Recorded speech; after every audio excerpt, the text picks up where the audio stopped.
Deborah Golder, and welcome to Joy in Our Town. Today we have with us Dr. Dan O'Donnell, and he is with the Indianapolis Emergency Medical Services. Nice to have you today. Thank you very much. We're going to talk about today some of the problems surrounding health care, and one big issue is people just don't have the money to afford quality health care in a lot of instances. Is this a problem that you're seeing across the board? It is. It's a huge problem, both in urban settings like Indianapolis and even the surrounding counties. What do you attribute that to? It's hard. It's expensive. Healthcare is extremely expensive, and even getting the most basic health insurance is incredibly expensive. And you had families and things like that. It's just some people are often faced with the choice of, do I buy groceries or do I pay for health insurance? And so, with that said, isn't it more of a stress on society for people who don't have health insurance? Because in the long run, someone's got to pay for that care. No, you're right. These people are left trying to get access any way they can, using the emergency departments, using emergency medical services, and as their outlet for health care, and it does impact the rest of society. What are we finding as far as some of the illnesses that are pretty prevalent in our communities that are affecting people? Sure. You know, a big one is obesity. We see a lot of that in people who don't have access. A lot of cardiac problems, congestive heart failure, people having heart attacks, then leads to other problems such as stroke, problems with their vascular system, things like that. Diabetes is huge in this population as well. And you led in with obesity, which I'm not a doctor, but it seems like all the other things that you said can stem from obesity or not eating right. And talk about the importance of proper diet. Sure. I mean, it is really the cornerstone of good health. You know, it's hard to do, especially nowadays when you can go and get, you know, a Big Mac anywhere, but being able to limit your fat intake, sugar intake, things like that can help prevent obesity, which then, like you said, leads to other problems such as diabetes, especially type 2 diabetes. As people get obese, that's what they get, and then which leads to heart problems and then everything else in there. So if we were to talk about the problem in our society as it relates to obesity and not eating right, what would be some of the things? You hit on one, the fast food. What would be another one? What are some of the things that we actually promote that go against health? You know, smoking is a big one. We got to keep people from smoking. Okay. You know, it's there. I think society is getting better at that, you know, can no longer smoke in bars and things like that, but that's a big one that we can work on preventing. Getting exercise, even 30 minutes a day is very important. It can help prevent all of these things. Leads to weight loss, which again, decreases obesity, you know, just gives you a better mood in general, lowers blood pressure, which then prevents things like your stroke risk or other problems like heart problems and things like that. So exercise, eating right, those are all just really important things to concentrate on. Now, for the person who tells you, I just don't have time to exercise, first of all, how much exercise should a person have every day? You know, they say 30 minutes, at least 30 minutes of some form of activity a day is good. And again, going back to that question of time, it doesn't mean you have to carve out 30 minutes to go run. It's taking the stairs instead of taking the elevator. It's walking to somewhere that's close, maybe when you would have gotten in your car. That counts as exercise. It doesn't have to be the most vigorous thing. As long as you get up and moving and get off the couch and just kind of get your blood pumping a little bit, that's better than nothing. That's good. I've heard people say, I can't afford a health care, let alone a membership to a gym. But there are things that you can do without having a membership at a gym. You're exactly right. You know, and again, to use the example of just taking the stairs, you know, a lot of times you'll get on an elevator and someone's getting off one floor above. You know, that's a good moment to get some kind of exercise, and really that goes a long way in your overall, in improving your overall health. That's great. I have seen people literally stock people that are coming out of Walmart or a store for the closest parking space. And so maybe parking as far away as you can. No, that's it. And walking to the store is just a start, but it's something. Yeah, it is. It is. Very good. Raking your leaves, shoveling your snow, mowing your lawn, those are other things you can do to kind of get the blood pumping if you're healthy enough to do it. Great. Now, I saw something about congestive heart failure. A lot of people don't know exactly what that is. Talk to us about that. Sure. Basically, what congestive heart failure is your heart over time. It's a muscle, and it can get worn out from stress. And I'll define stress as, for instance, if you have high blood pressure, your heart is constantly battling your own body, trying to pump enough blood, and the muscle wears out sometimes. And what happens after that is it tires out and it doesn't work as effectively. So it's not moving blood around like it should, and so you're not getting blood flowing to the areas that you need to, like your kidneys, your brain, and the other parts of your body. And then also it's not pumping it enough to let you exercise, so you can't get around and move around because it's just not getting the blood you need to do that level of activity or to get it away from your lungs so you can breathe adequately. So that's, in a nutshell, congestive heart failure. And so how important is water to overall health? And I'm not talking, I know a lot of people think that, you know, well, I drink iced tea and I drink Kool-Aid, but is that water? No, it's not. Okay, because anytime you put something in it, it's no longer. You're exactly right. Okay. And and this is something we combat in the emergency departments a lot. And what it means is stay hydrated. And people think, well, if I mix it with water, I'm getting water. And yeah, you're getting the water that you put in, but the other things, the sugar and the caffeine, are causing you to lose any water that you might have gotten from drinking that iced tea or something like that. Right. Yep. So how much water do we need for optimal health? Sure. And this is per day. Right, it's per day.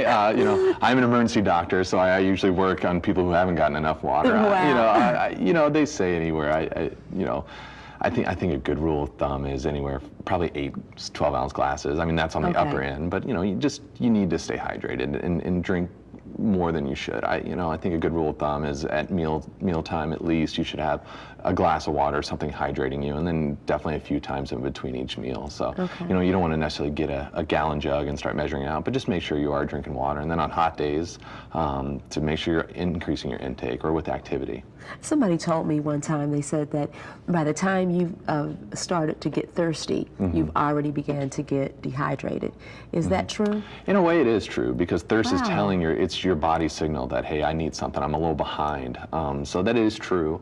It's not a lost cause, you can definitely catch up, but you want to be proactive and make sure you're getting rest, but at the same time drinking plenty of water so you don't feel overly thirsty when the time comes.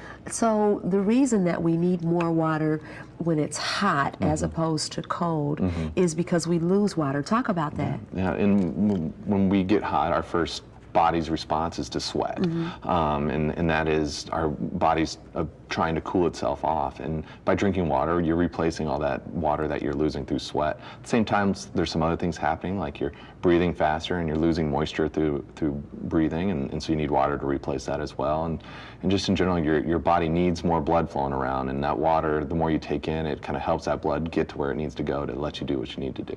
Great. Well, talk to us about some of the services that you offer to the community. Sure. Well, Indianapolis EMS, like we had discussed previously, we provide the majority of the 911 service for the city of Indianapolis. So we're there for people when they call 911, and have been for a long time. We used to be Wishart Ambulance Service, and in January of 2011 merged to become Indianapolis EMS. So we provide the 911 service, so when you call for help from 911, that's what we're there for. We're public safety, we're here for the public. That's one of the things we do, but we do have some unique things that we also do that are a little more proactive than reactive. We do a lot of outreach. We go into the communities and try to do health education, as well as CPR education is a big one, because we know if someone is doing something in the event of a cardiac arrest, if they're doing CPR, the outcome is much different than if nothing is happening. If we get there and no CPR is being done, we know that the likelihood of that person surviving is much less than if someone's doing that. So we do a lot of public education on CPR and how to do effective CPR and how to call and activate 911. Another interesting program we're doing, and as it goes to congestive heart failure, is we're beginning a community's paramedic model, and this is a new concept where we actually will take paramedics who are on the streets serving 911 calls and putting them in the homes of high-risk individuals in an effort to improve their health. So people, for instance, with congestive heart failure who are constantly in the hospital and have to keep getting readmitted to the hospital will actually go into their homes and do a physical, medical, and social assessment to see what needs to be met so we can keep them out of the hospital and keep them healthier. That's amazing. And so how do you sign up for these programs, and how do you get involved? Sure. really just email us at outreach@indianapolisems.org and let us know if you'd like us to come to your community and do some education. CPR education is big. We're on the early stages of our congestive heart failure program, and right now we use referrals from the hospital, so we call it you. But just give us an email, and we'd love to come out to your community and talk about what we do, talk about how you can improve your community's health, do CPR education, and again, at no charge. Now, you talked about CPR education, which is very important to sustaining life in the event of an emergency. Is there certain places that you will go, like in daycares or schools, or is this just a family type situation that you train? All the above. We want to train the masses. Currently, we participate in a lot of local health fairs, and we will have a booth there and have a CPR booth there. But now, do you bring the dummy, for lack of a better word? We do. We bring our mannequins. You've named them, right? We have names. We don't call them dummies. No, we don't call them dummies. I'm sorry. That's okay. That's okay. We bring mannequins, and we will do right there. And our theme is have 5 minutes, learn to save a life. Because really, that's all it takes for us to teach you the necessary steps to do effective CPR while someone is activating the 911 system, and then you can save their life. And it really takes 5 minutes. And this is for children and adults. It's for children and adults. Yep. Awesome. Yeah. That's phenomenal. All right. Well, anything else you want to share with the listening audience? We're here for you. I mean, Indianapolis EMS, we're here to meet your needs, both emergently and overall community health, and let us know if there's anything we can do to help you. Well, Dr. Dan O'Donnell, we sure appreciate you being with us today. No problem. Been very informative, and we thank you for the wonderful job that you're doing through the Indianapolis Emergency Medical Services EMS. Thank you so much. Thank you very much for having me. I'm Barbara Golder, and this is Joy in Our Town.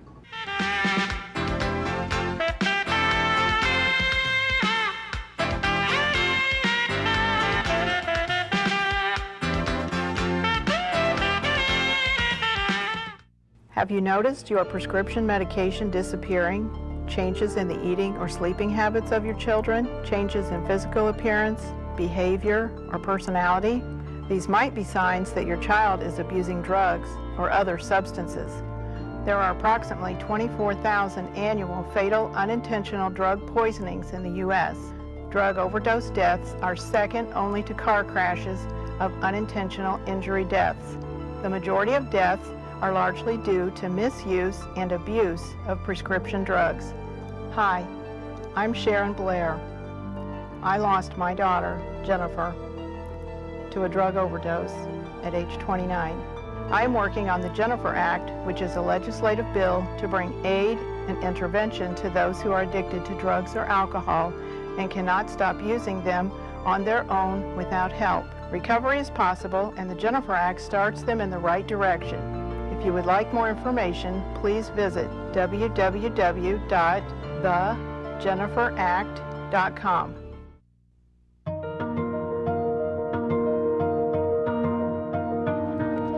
See these hands?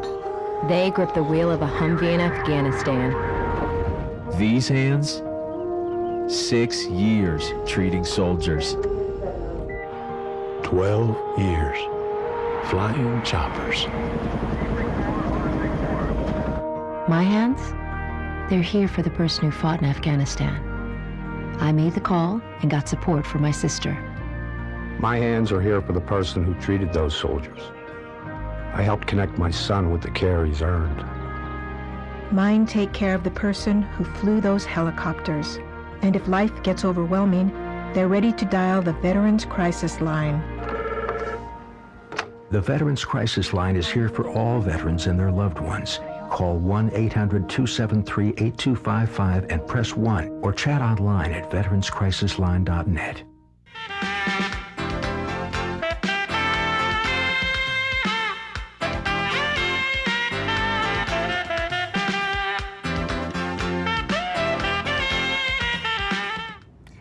I'm Barbara Golder, and welcome to Joy in Our Town. Today we have with us Eric Howard, who is the Executive Director of Outreach, Inc.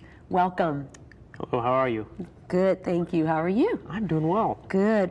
Well, we're here to talk about problems that surround the homeless, in particular our youth.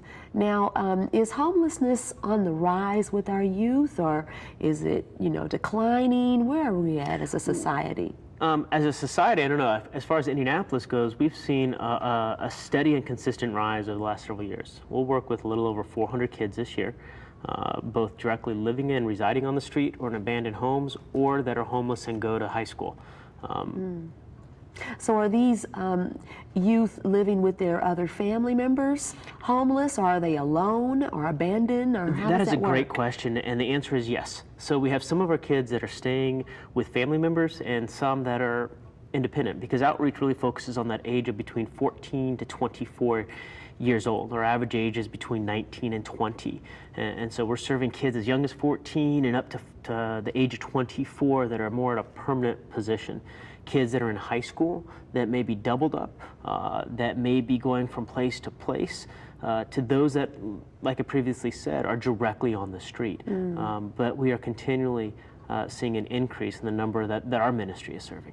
Wow. What do you attribute this increase in youth homelessness to? I think that's kind of a complicated question. There's not one single denominator that says this is what causes homelessness. I mean, there is the economy, there is rebellion, there's addiction, there's incarceration, there is poverty that comes into it, there's systemic dysfunction within the family, there's mental health issues that come into play. And when several of these start intersecting, it disperpetuates or predisposes an individual potentially to being homeless. Many of our youth are coming from systemically broken and dysfunctional homes that are struggling with mental illness and addiction issues that come in with poverty and horrific abuse, whether that be physical, emotional, sexual, or verbal. They're coming out of situations and institutions ill-equipped for self-sufficiency, a lack of employment opportunities in order for them to remove themselves from homelessness, or yet let alone the financial wherewithal to be able to maintain a lifestyle in which they could have a place that they're removed from a homeless situation. So we know with youth comes a great deal of peer pressure. Absolutely. And so what is the stigma? I mean, how do they handle the stigma of being homeless? Are they hiding it? But I know eventually it gets revealed. How do they deal with that? Because kids can be so cruel. They can, and again, that's kind of two of the prongs. That we have our GOAL program, which is the Graduation, Occupation, Address, and Lifestyle, and that's where we're in the school system itself, both every Indianapolis public school, high school, and then Pike Township. Those youth tend to be identified by school social workers, and then our staff come in and undergird them and help them accomplish those areas, that acronym, to graduate, address an occupation or a vocational placement, a physical address, where can they stay, that their stability, and then lifestyle, what's going on in their world, their choices that is going to either perpetuate or continually expose them to a lifestyle of homelessness. Many times other youth in their school system don't know that they're homeless except for the school social worker, so it's very hidden. We could be working with 8, 9 kids at one school and not a single one of them know the other person, but then we try to bring them into a sense of community so they don't feel as isolated and they don't feel as alone. Then we have those youth that are directly on the street, and how we engage them in the context of relationship is we facilitate a drop-in center so they can come in and do their laundry and food and clothing, and partner with some of our mental health counselors that come in there. They can work on obtaining a birth certificate, a state ID, social security card. What that does, it fosters a sense of belonging. And in that context of belonging, they have the ability to start to move, and they realize that they are not alone in the circumstances that they're in.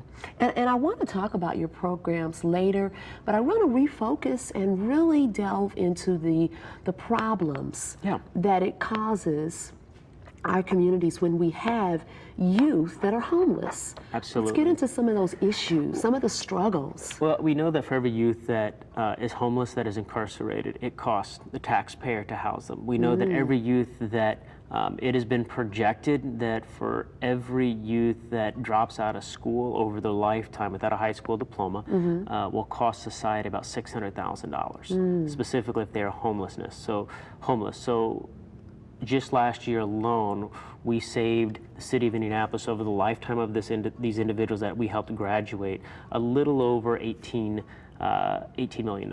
That's major. Yeah, it starts to add up when you look at it. So the short-term investment compared to their lifespan is huge. So you're seeing a decrease on public assistance, on both from food to medical care, to all of these things by simply helping them to graduate and move on to a post-secondary opportunity. That's phenomenal. When we start to intersect with their lives and their mental health, then all of a sudden when you can start to address some of the trauma, they're able to maintain and retain employment, so they're not going from place to place to place. They're not transient in nature. They're shuffling from apartment to apartment. There's stability in that. They're productive members of the community instead of reactionary members, or instead of just being a drain, they're a positive influence.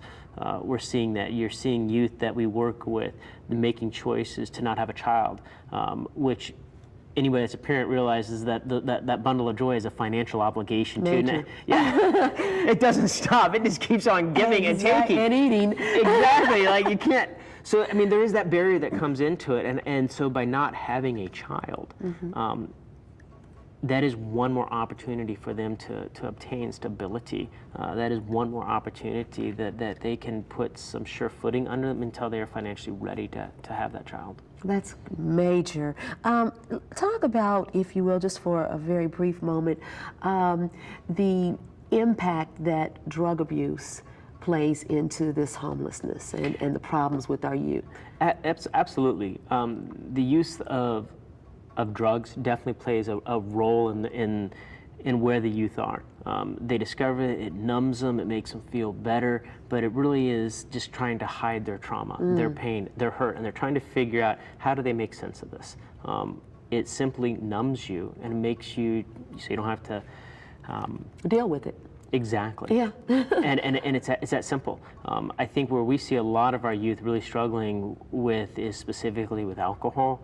We see them with marijuana, with smoking, specifically smoking. I mean, a lot of people won't say that's a drug, but it numbs. It suppresses your appetite. Yeah. The alcohol obviously decreases your senses, so when it's cold out, you see a lot of our youth drinking more. It's a natural ether or antifreeze. Now I've heard youth say, I don't take drugs, I just drink. Exactly. Well, you know, it's one of those things of in our society, we kind of thin slice what is an illegal drug, what is an acceptable drug, what is a hard drug, what is a light drug. It's a simple fact that our youth are using them to numb themselves. And when they start struggling with that addiction, you know, so many of our youth say, I can stop any time, except they can't. And all of a sudden they discover it's a little bit more difficult because they like the feeling. Yeah. And then we got to come in and start addressing some heart issues that go on. Awesome. All right, if you can talk to me now about some of the programs that you offer to help solve some of these problems, because you're very effective in what you do. Let's start with the Drop-In Center. Yeah, so the Drop-In Center is where our youth can come in and receive a meal. They can do laundry, they can meet with a case manager. And this is off the street? This is off the street. Now, we're not a shelter. That's something that as a board, the board of directors, we're pursuing, but right now it's purely a Drop-In Center that they can come in, again, do their laundry. They can meet with a mental health counselor. They can grab a meal. They can get a bus pass, and work towards obtaining some of their identification needs, birth certificate, social security card, state ID. They can even get socks, clothing, simple things like underwear that we may not necessarily think, oh, that's right, it would be nice to have a clean pair of underwear. Your own toothbrush, the ability to take a shower, little things that kind of help you with a sense of dignity that many times we take for granted. I think one of our youth really challenged me one time about saying I didn't really understand it because he wanted a job. And I said, you know, why don't you just go out and get a job? And he just said, you know, I can smell myself. Oh my. Do you really want me serving up your shake and fries? And the inability to take a shower and to clean up, I mean, all of us, if you could smell someone as they're serving your meal, you might say, that's nice. We might not say anything, but we probably wouldn't eat it. It leaves an impression. If they can't, it's a dignity issue. Little things like that, a clean pair of socks means so much. The ability to take a warm shower, it increases your worth. And your value simply by being able to do these things, to be able to pick out your own clothes and to put them on and they smell fresh, there's something in that. And so for a lot of our youth, that's what we offer to them in the context of Drop-In Center, at the Drop-In Center. And then the simple fact that we offer a sit-down meal. So they're sitting down with volunteers and staff, and they're engaging, they're sharing about their day. It's relational, and that's one of our values, is how do we offer authentic relationship that causes the greatest change in their life. That's phenomenal. Real quick, in the last few minutes, the GOAL program works hand in hand with that. So you service them on the spot with immediate needs, but then you also help them set goals for the future. Talk a little bit about that. Well, the GOAL program is specifically for those students that are homeless that are in high school, and that's under the McKinney-Vento, which means they lack fixed, adequate, or stable nighttime residence. And that's where our GOAL case managers go into the school and address those areas so we can help them to graduate. 27 kids moving on to a post-secondary opportunity just last year alone. That's phenomenal. We gave out a little over $10,000 in scholarship to these youth moving towards this. We've had youth that have gone on to trade schools and vocational. We've had them go on to academic and into the armed services. And we're there to champion them. We're there to see their success. Well, we are so excited and so proud of the job that you all are doing over there at Outreach, Inc.